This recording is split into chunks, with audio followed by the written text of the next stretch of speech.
The protagonist of the story, Wening, is traveling in a car with her mother Utiya, her daughter Nirmala, and a man named Suleiman. Suleiman is her second husband and a con man. Due to cheating and looting people, he has made many enemies. Now he is on the run with the whole family. But even to escape, money is needed. Wening's husband's bank account has been frozen, so he borrows money from her. After a few months, they arrive near a river. It is said that taking a dip in this river brings immense wealth and good luck. But Wening doesn't believe it. She believes that money should be earned through hard work, not by trusting such superstitions. Hearing this, her husband Suleiman slaps her. Wening, feeling helpless, agrees to help him. Soon, Suleiman ties a rope around his waist and enters the river. Wening's job is to hold on to the rope and keep an eye on him.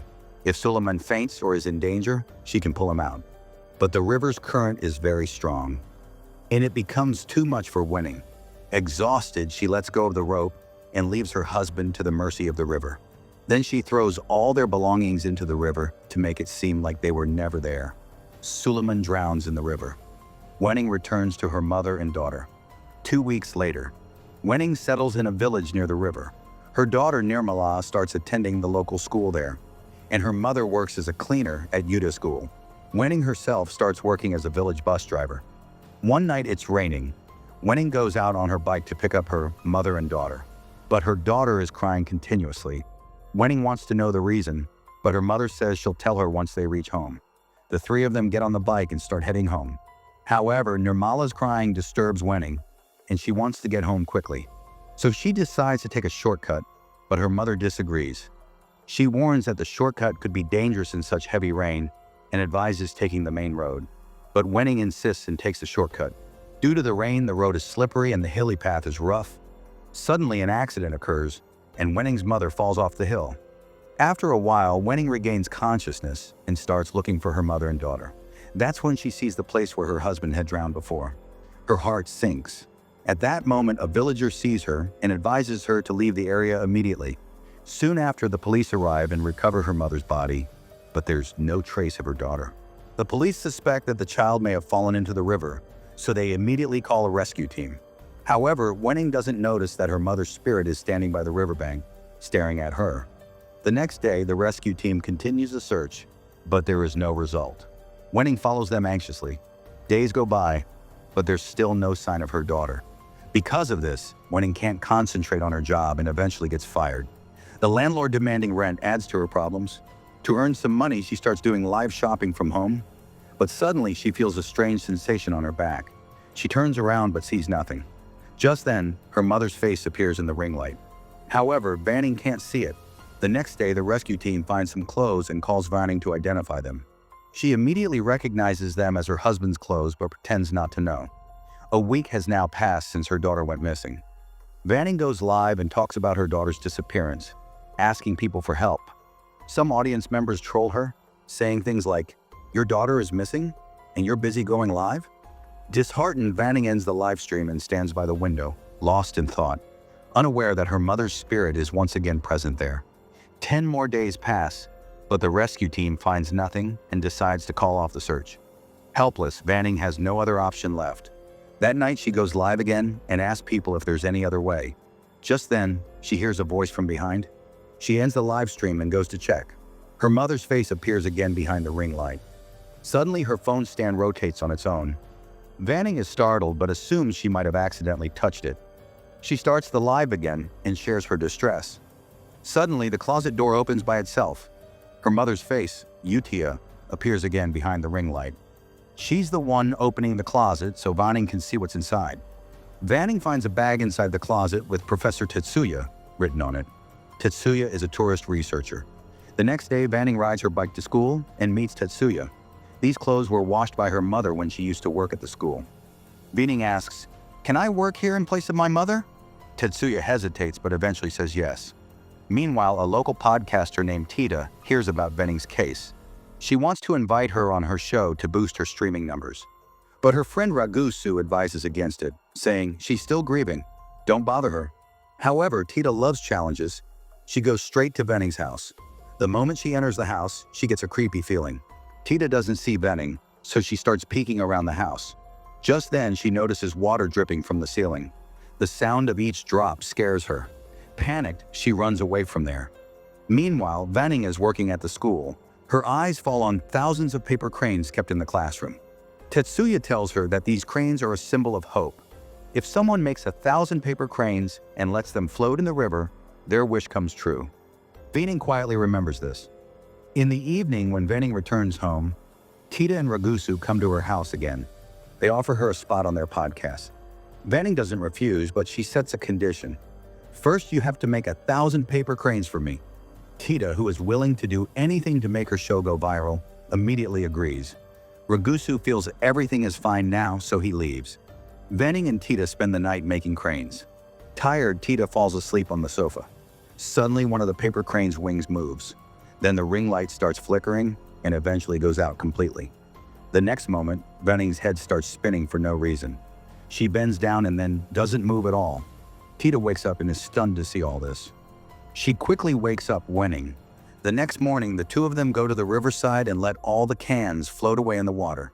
Downstream, Tetsuya stands by the riverbank, watching the cans drift away. A serious expression comes over his face. Tita drops Wening off at school and goes to meet Ragus, telling him about the terrifying incident from the night before. Ragus says, "Maybe you're disturbed by the memory of your daughter." Tita gives Ayarti a strange suggestion. "I'll introduce you to the famous shaman Embagoa. Maybe he can help you find your daughter." Meanwhile, at school, while cleaning, Wening reaches a strange room. Tetsuya stops her and says, "This room doesn't need to be cleaned." But he still takes her inside.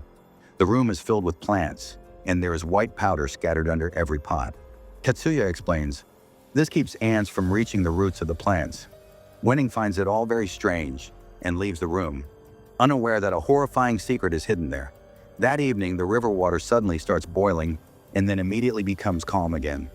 Wening goes to Tita and talks about her daughter on a live stream. After the stream ends, Tita suggests she go see Embagoa. Wening immediately agrees, saying, "If there's even a sliver of hope, I will try." The next day, with Ragus's help, they reach Goa's house. Goa tells Wening, "Your daughter is trapped in darkness. A powerful force is holding her back, and all of this is the result of your past sins. If you want your daughter back, you must atone for those sins." Images of the people whose deaths she was responsible for begin flashing through Wening's mind. She makes a decision. She immediately goes to school, takes an advanced salary from Tetsuya, and boards a bus with Kita.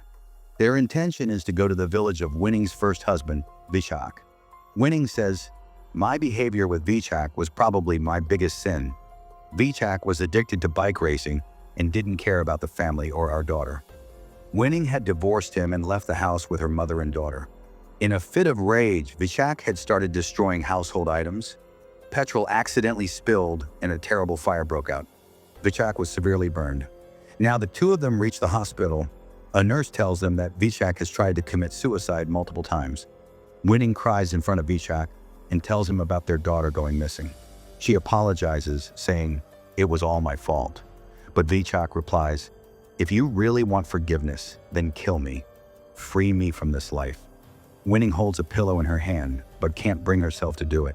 Then Vishak bites off his tongue and kills himself. Outside, Tita is terrified after seeing all this. On the way back, both of them remain silent. After reaching home, Wening composes herself and starts a live stream. While testing a product, she is shocked. Blood starts coming out of the spray. Wening is stunned. Even in his final moments, Vishak did not forgive her. Perhaps her sins were never absolved. Scared, Wening rushed to Tetsuya's house overnight and sought refuge. That same night, the river water started boiling again. Suddenly, a dead body began to float to the surface. The next morning, villagers saw the body. The body was swollen, but Wening immediately recognized it. It was her second husband, Suleiman, but she remained silent. Upon reaching near Embagoa, Emba understood what was going on in Wening's mind. If you truly want forgiveness, so not from Vishak, but from Suleiman, she got the suggestion to perform a special worship by the riverside. Only then could her daughter be saved. Wening told Ragus to gather the items needed for the worship.